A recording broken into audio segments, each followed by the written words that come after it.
RSS के senior नेता इंद्रेश कुमार ने मुसलमानों, हिंदू समाज के अलावा सभी मजाहिब से ये अपील की है कि वो सारे विवादित मजहबी मकाम को हिंदुओं को सौंप दे।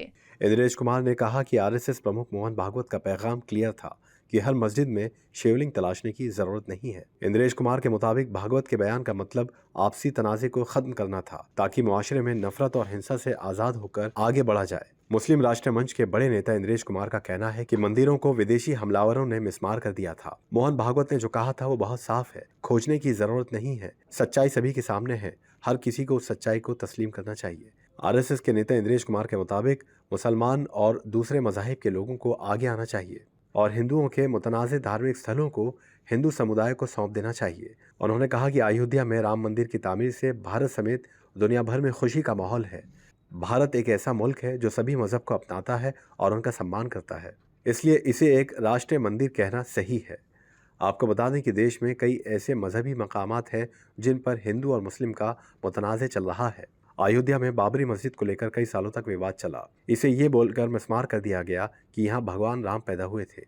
इस मामले पर सुप्रीम कोर्ट ने अपना फैसला दिया और यहाँ राम मंदिर तामीर करने की इजाज़त दी। इसी तरह से वाराणसी में ज्ञानवापी मस्जिद पर विवाद जारी है। मथुरा में शाही ईदगाह पर भी विवाद जारी है। संसद हमले के 22 साल हो चुके हैं। आज ही के दिन संसद पर हमला किया गया था। 22 साल पहले 13 दिसंबर 2001 में लोकतंत्र का मंदिर कहा जाने वाला भारतीय संसद पर आतंकियों ने हमला किया था। इस हमले में मुल्क के 9 वीर सैनिक शहीद हो गए थे। वहीं हमारे सुरक्षा बलों ने हमले को अंजाम देने वाले सभी 5 आतंकियों को मौत के घाट उतार दिया था।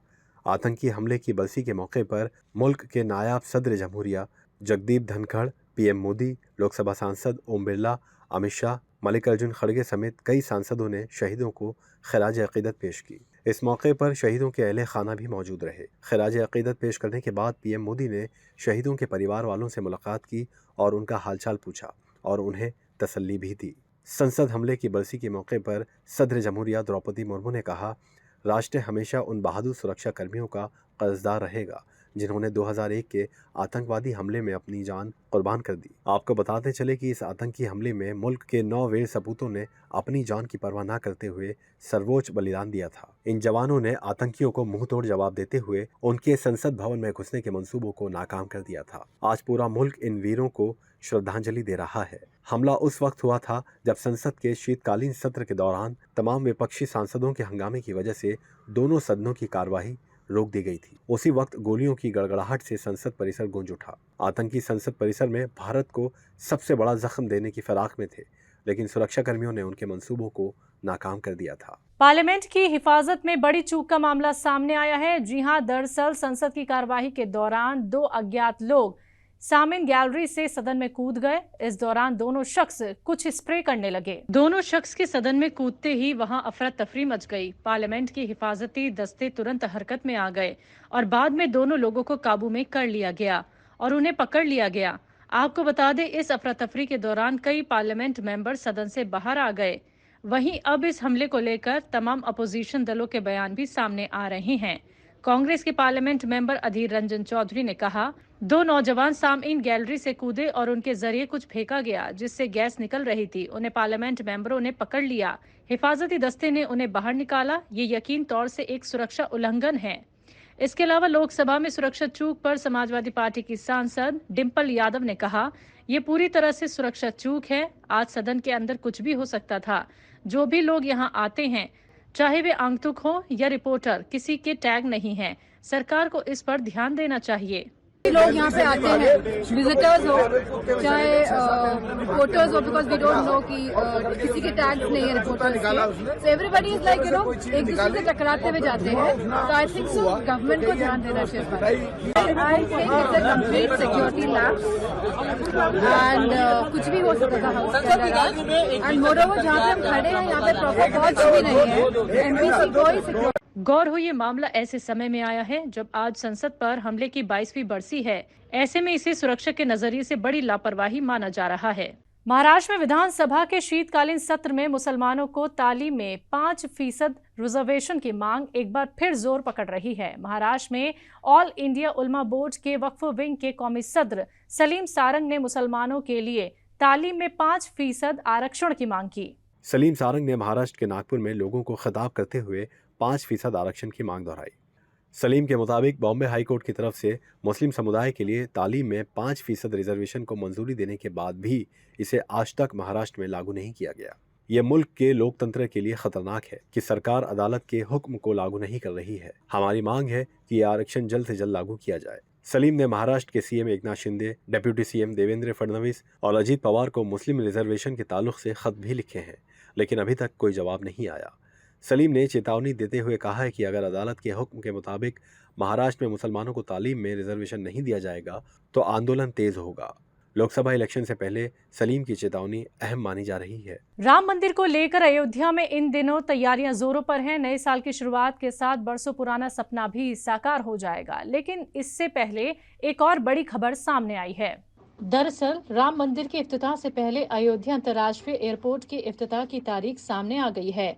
आपको बता दें, खुद वजीर आजम नरेंद्र मोदी अयोध्या एयरपोर्ट का इफ्तिताह करेंगे। मीडिया रिपोर्ट से मिली जानकारी के मुताबिक अयोध्या इंटरनेशनल एयरपोर्ट का इफ्तिताह 25 दिसंबर को किया जाएगा। बता दें कि 2024 में राम मंदिर प्राण प्रतिष्ठा से पहले ही यहां से उड़ानें भी शुरू कर दी जाएंगी। इस एयरपोर्ट का नाम श्री राम अंतर्राष्ट्रीय हवाई अड्डा रखा गया है। हवाई अड्डे का काम लगभग पूरा हो चुका है।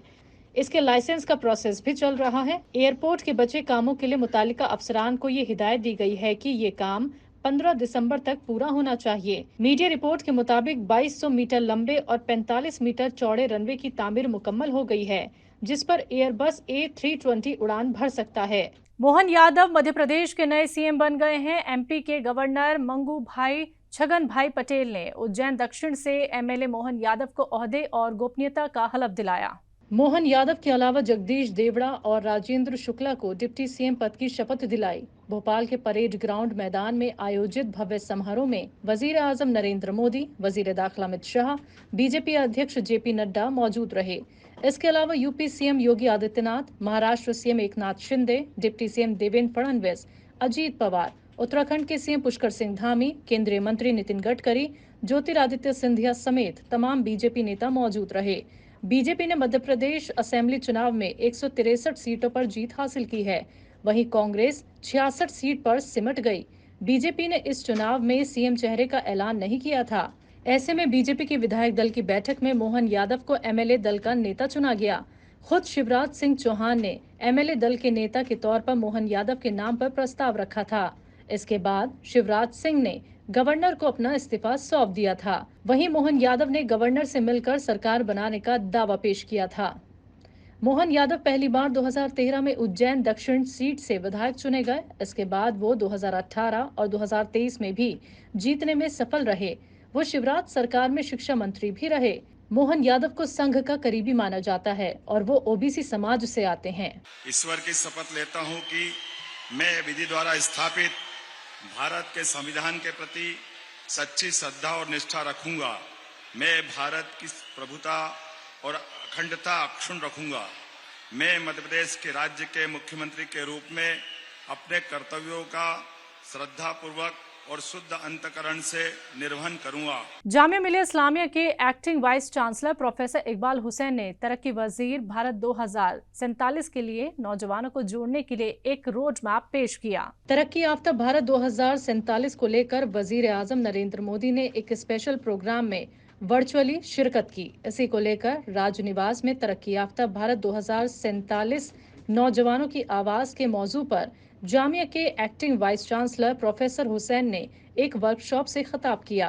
प्रोफेसर इकबाल हुसैन ने कहा कि छात्रों को उनकी व्यक्तिगत कैपेबिलिटी का एहसास कराने के लिए उनके साथ जुड़ना जरूरी है और इस तरह मुल्क की तामीर के काम में योगदान देना, जिसका समापन तरक्की याफ्ता भारत 2047 में होगा। किसी की मदद करना इंसानियत का सबसे बड़ा पैगाम है। ऐसा ही कुछ कर दिखाया है ऑल इंडिया पयाम ए इंसानियत फोरम के पदाधिकारी और सदस्यों ने।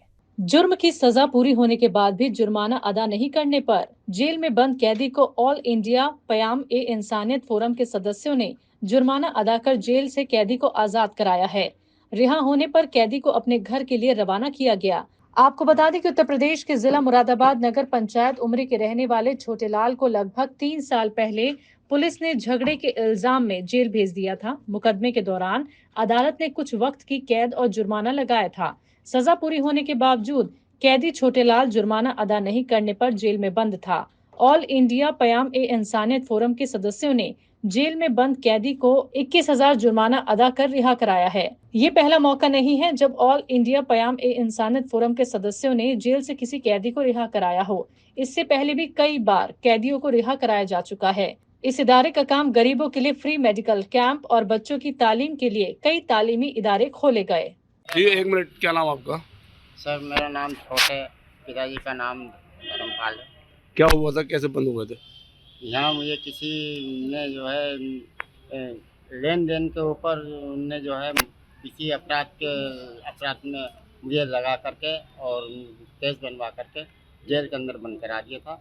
और लगभग मुझे जो है जेल के अंदर से 3.5 साल के आसपास में बंद हूँ। और उसके बाद में जो है मुझे जो है यहाँ जेल के अंदर रखा गया। मुझे सही करके रखा जेल के अधिकारियों और जितने भी माना है उन्होंने सबों ने, और मेरे जो है परेशानी को इलाज मेरा करवाया। हम लोग बहुत ज़्यादा खुशी महसूस करते हैं और सबसे बड़ी खुशी ये है कि हमारा जेल प्रशासन हम लोगों का साथ देता है और ये उम्मीद करते हैं कि अगर मानवता के लिए कोई साथ दे सकती है तो ऑल इंडिया पयाम इंसानियत फोरम साथ दे सकती है हम लोगों का।